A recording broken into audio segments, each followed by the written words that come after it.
Olá, prezados alunos, né? Agora vamos falar com os alunos do 9º ano. Eu sou a professora Lúcia e aí estarei com vocês hoje ministrando um conteúdo que muitos gostam. Qual será esse conteúdo? Vamos ver? Então, na nossa aula de 189 de arte, vamos falar sobre a história da dança moderna no Brasil, que está tão presente no nosso dia a dia, que é a dança, não é? Quem nunca se pegou dançando sozinho no quarto, na frente do espelho, fazendo até mímicas? Então, a dança, sim, ela está presente desde os primórdios, desde o tempo da pré-história, quando dançavam-se para a questão das oferendas e etc. Certo? O lado religioso. Mas hoje nós vamos falar da dança moderna, certo? Então, vamos dar início? Então, dança moderna. Os primeiros modernos, balés russos, a companhia de balé russos, né? E aí nós temos uma imagem que trata justamente dessa dança tão cheia de regras, de padrões, né? Tem que ser muito exercício para se tornar um profissional de um balé clássico aí que nós estamos vendo, que é o balé da Rússia. Essa imagem, certo? Continuando, falando um pouquinho mais, aí nós temos o quê? A neoclássica. O que é neo? Neo, quando você vem, já vem de novo, o novo clássico, né? Nós falamos do balé clássico, então vem o novo clássico. Data de quê? Das décadas de 1940 e 1950.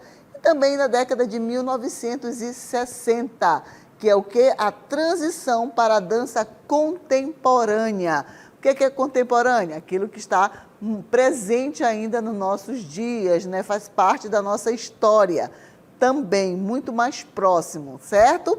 Continuando, falando um pouquinho mais dessa dança contemporânea, aí ela vai fazer parte de quê? Década de 1960, 70 e 80. Não sei se vocês perceberam, a imagem do balé clássico, depois a imagem da dança contemporânea e a dança moderna, certo? Existem toda uma evolução ou o quê? Uma adequação de movimentos que vai pegar o quê? O balé clássico e vai incorporar outros movimentos.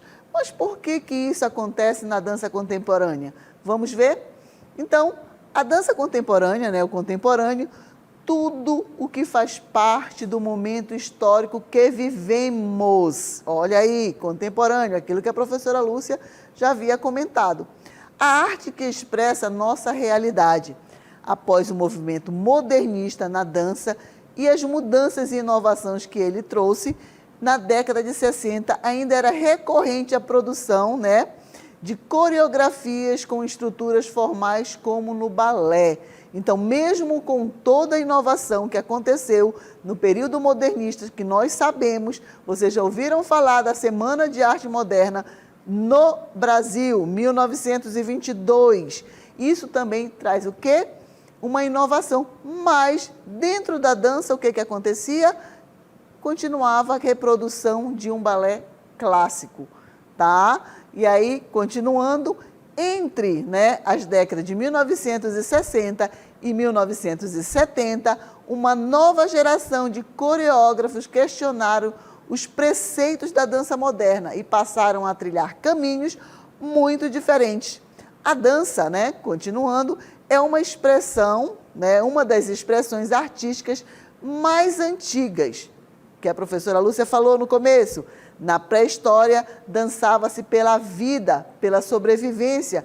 O homem evoluiu e a dança obteve características sagradas. Os gestos eram místicos e acompanhavam rituais. Olha aí o que nós vamos ter, passando um pouquinho da pré-história, nós vamos ter na Grécia. O que nós temos? Na Grécia, a dança ajudava nas lutas e na conquista da perfeição do corpo.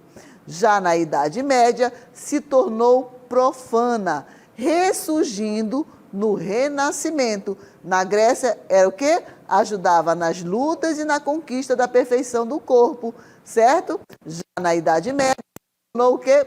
Profana. Deixa de ser sagrada e torna-se profana, ressurgindo depois aonde? No Renascimento. Continuando, a dança tem história, né? E essa história acompanha a evolução das artes visuais, da música e do teatro. teatro. E aí, a dança moderna que nós estamos falando, né, é uma negação da formalidade do balé. Lembram quando eu falei que o balé seria algo rígido, com muitos treinos, né? Não que a moderna não tenha, mas são exercícios, às vezes, até dolorosos para os próprios bailarinos. Eu estou falando do balé clássico. E aí vem a dança moderna, que vai ter o quê? Uma negação da formalidade do balé. Os bailarinos, né, trabalham mais leves, porém, não rompem completamente com a estrutura do balé clássico. Os movimentos corporais são muito mais explorados. Existe um grande estudo das possibilidades motoras do corpo humano. Solos de improvisação são bastante frequentes. Aí eu trouxe para vocês uma imagem, né? Quer dizer, duas imagens, que uma apresenta o quê? O balé clássico, a outra, a dança moderna. Se nós observarmos as duas imagens, a primeira imagem do balé clássico, as bailarinas estão o quê? Com os pés, né, no chão, mas elas estão usando a sapatilha de ponta. Já na dança moderna, olha o movimento muito mais livre, mas ainda apresenta uma rigidez, e olha os pés do bailarino. Ele não está de sapatilha de ponta, ele está descalço, mas ele está fazendo o quê? Uma ponta, chamada de meia ponta. Certo? Então, ele também não abandona a questão do balé clássico. Continuando, aí nós vamos ter a Martha Graham. Foi uma dos maiores nomes da dança moderna americana e fundamentou uma das poucas técnicas de dança moderna utilizada até os dias de hoje.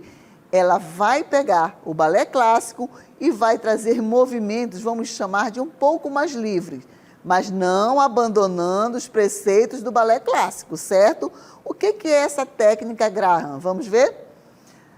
O que ela fazia? Ela utilizava o centro do corpo, o core, o powerhouse, tá?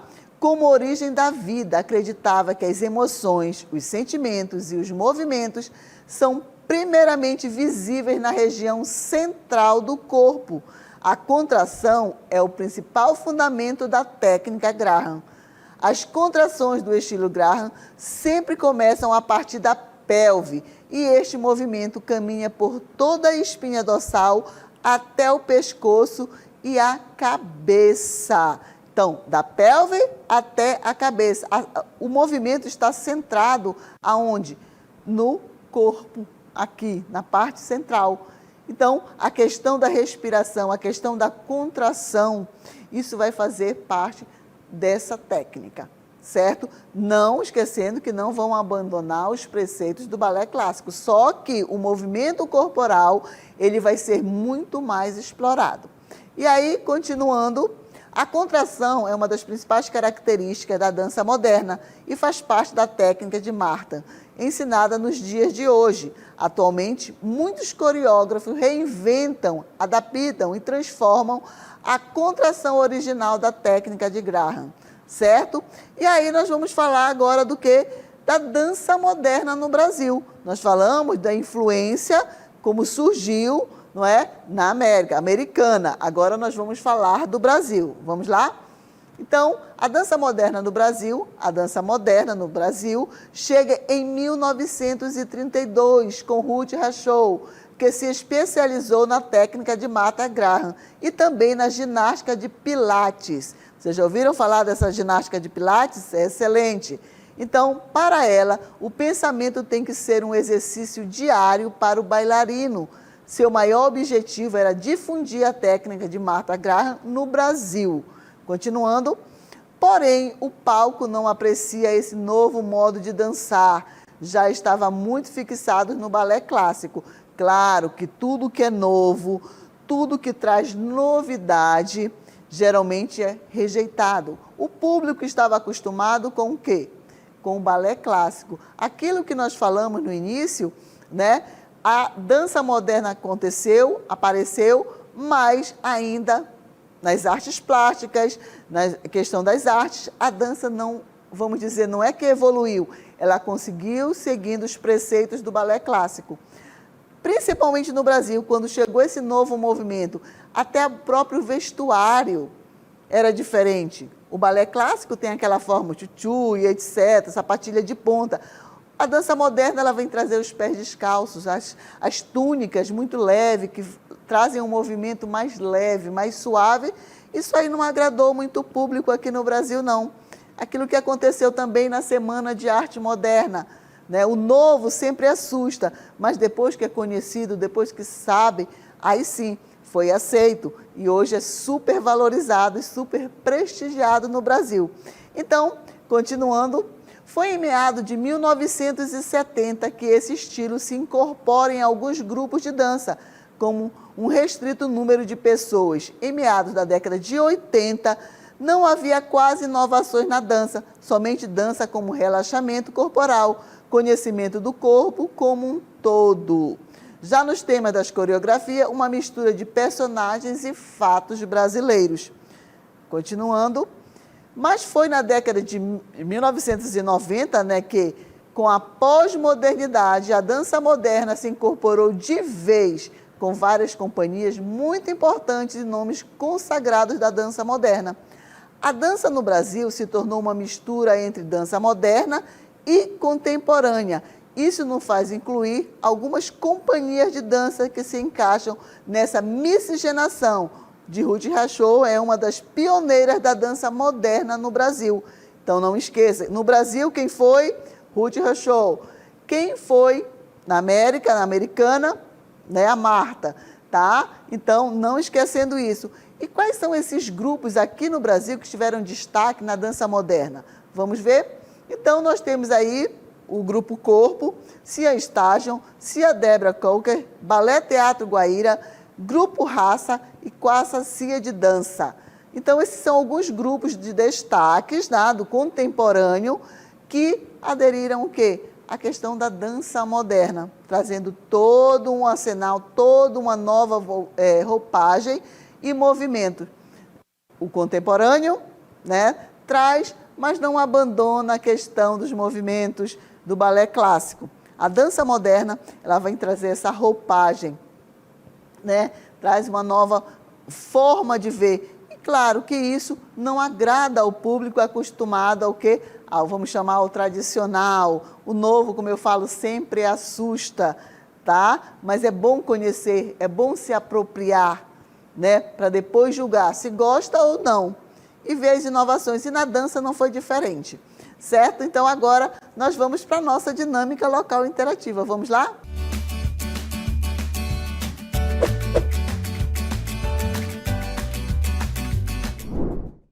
Então, primeira questão. Como seria uma dança que expressaria a sua realidade?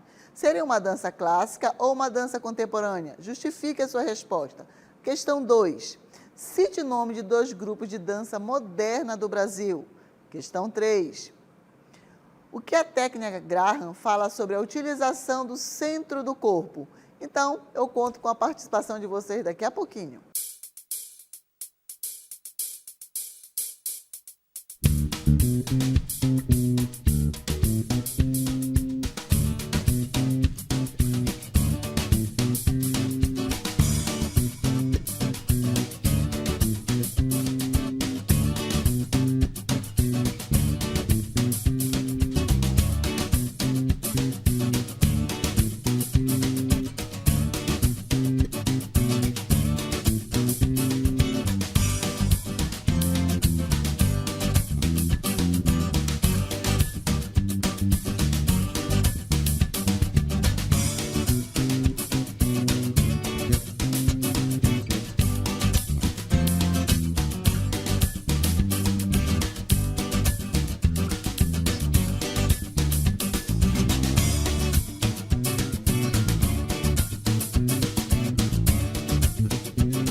Voltamos agora para a nossa interatividade. E aí eu vou dialogar agora com a Ruth Sanches. Olá, Ruth Sanches, vamos conversar, vamos lá, através do chat. Então, ela colocou aqui que a questão 1, né, que ela fala assim, é um sentimento e o outro é um ato. Então, na questão 1, nós falávamos sobre o quê? Perguntávamos sobre o quê? Vamos ver? Como seria, não é verdade, uma dança que expressaria a sua realidade. Então, ela colocou que é um sentimento e aí outra ela colocaria que seria um ato. É verdade. Então, dentro dessa questão, né, seria uma alternativa, né, uma questão que seria própria, seria individual, você responderia conforme a sua realidade. Eu, se fosse como seria uma dança hoje, seria super alegre, mas seria um pouco, vamos dizer, sonolenta, tá? Então, a dança ela vai expressar esse sentimento e dentro disso trazendo esses movimentos, já que nós estamos perguntando algo que seria da dança moderna, contemporânea, certo? Então, agradeço a sua resposta a isso, tá, Ruth? Vamos ver a outra questão. Nós falamos da segunda questão, cite o nome de grupos de dança moderna do Brasil. Vamos ver quais seriam as opções que nós teríamos para colocar? Então, nós temos como resposta aí da questão 2, o seguinte, poderá ser citado os grupos que foram apresentados no conteúdo de aula, né, como a Cia Estágio, Cia Débora e etc., Teatro Guaíra, né? Então, esses grupos todos, né, fizeram parte desse movimento modernista da dança. Então, voltando à questão 1, tá, Ruth? Então, a professora Lúcia se equivocou, viu assim a sua participação, ficou logo empolgada, né, que logo responder. Mas aí você coloca aqui, né, que seria o quê? Sim, já existem pessoas sem religião, mas tem sentimento de reflexão. Então, eu acho que as suas questões aqui, a professora Lúcia achou, está brigando com a tecnologia aqui, mas vamos lá. 3. Os sentimentos e o movimento são primeiramente visíveis no centro do corpo. Então, a professora Lúcia mais uma vez enganou. Eita, que a professora Lúcia hoje está aí toda enrolada. Então, essa aí é da questão 3, certo? Que diz o quê? O que a técnica Graham fala sobre a utilização do centro do corpo. E a Ruth, que vai falar, né, falou, respondeu sobre que são os sentimentos e o movimento são primeiramente visíveis no centro do corpo. Muito bem. E aí, dentro dessa nossa questão, da terceira questão, nós temos o quê? Qual seria a resposta? Vamos ver? Então, a técnica cita, né, que Graham utilizava o centro do corpo, Core Powerhouse, né, como origem da vida. Acreditava que as emoções, os sentimentos e os movimentos são primeiramente visíveis na região central do corpo. Então, aí está a questão, né? E nós temos algum comentário? Então, diz assim, as contrações do estilo Graham sempre começam a partir da pelve, e este movimento caminha por toda a espinha dorsal até o pescoço e a cabeça. A contração é uma das principais características da dança moderna e faz parte da técnica Martha Graham, ensinada nos dias de hoje, tá bom? Então, aí, né, a Ruth, que participou da nossa aula, e a professora Lúcia, que brigou aqui com a tecnologia, né, ficou lendo respostas que não eram do ensino religioso, participando sempre. E o que deu para perceber? Que a Ruth, né, a Ruth Sanches, está realmente participando das nossas aulas, tanto no ensino religioso quanto em arte. Ruth, tenha certeza, você vai fazer a diferença. Você é uma aluna protagonista, certo? Então, meus parabéns pela sua participação. E assim, nós finalizamos esse momento da nossa interatividade, ok? Então, conto com você, Ruth, e os demais alunos a participarem da nossa aula, da nossa próxima aula de arte. Então, até breve.